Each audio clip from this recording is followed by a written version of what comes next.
Good morning, it's Lisa up in the big city. I'm just going to give you an update on my urban garden. It's about 7 in the morning and it's May 6th today. I've got my cup of tea and I'll get my flip-flops on and we'll go out to the balcony. So this is my neighborhood up in Ottawa. It's quite a busy neighborhood. As you can hear, the buses have just gone by. We also have quite a bit of construction here as well going on. And you can see here I have some what we call bird mesh. Unfortunately in the city we have something called the pigeon. Very smart, determined bird, and they like to roost on balconies. We are on the 6th floor of a little apartment building here in Ottawa. And we also have our city gulls. We won't call them seagulls, I don't know what else to call them.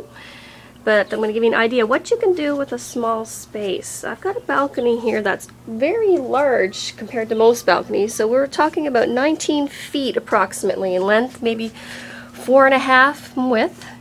So for this kind of urban farming, sometimes going up is more helpful. My wonderful dad made some climbing mesh there for me so that when my beans and peas grow, they can grow up, which saves a little space. I picked up a little IKEA table. I have an interesting challenge here on this balcony. It's a contained balcony, so we have a concrete wall here. Most other balconies you'll notice will have open rails, so you have a lot of sunshine coming in. So I've kind of salvaged a couple of things, a few extra Rubbermaid containers that my neighbors have thrown away, as well as a couple of IKEA tables. Even a little metal stand here that I got from my work. Used to be a little hospital trolley. Replaced the tires on it. Good as new. Stainless steel. Lasts forever. And one of my other neighbors decided to get rid of a little stainless steel, well, it's not stainless, it's rusting, shelving unit. So this is also on wheels, which makes it easy for the narrow space. I can wheel it back and forth and access when I need there. We do have a little neighbor up in this far corner. You won't see them right now, but you might hear them throughout the video. Got a little bird nest up in that corner. They're quite busy. So let's see what I have here on the balcony.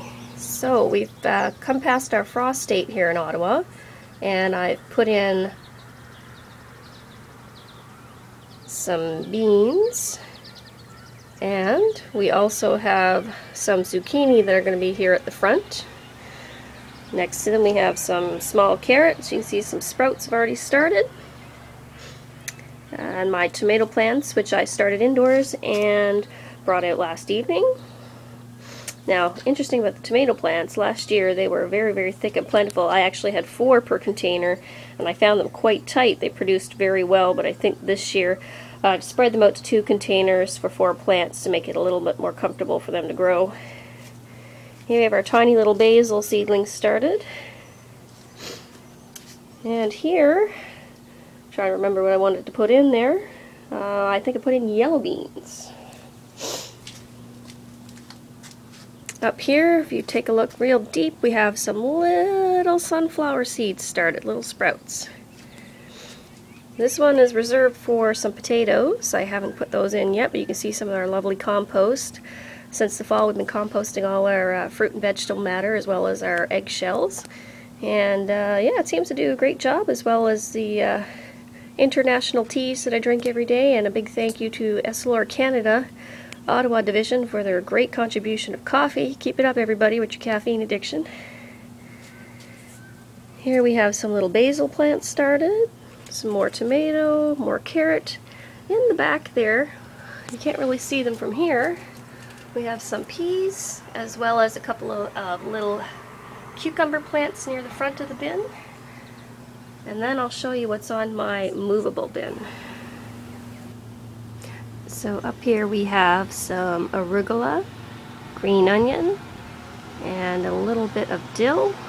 Down below we have some lovely, healthy, happy lettuce. Next to it we have some Swiss chard. Down below that we have some very thinned out spinach. I pulled from my crop yesterday and had a very nice breakfast with some steamed spinach. And down below we have a little bit more chard down in the corner, and I just planted some radish next to it.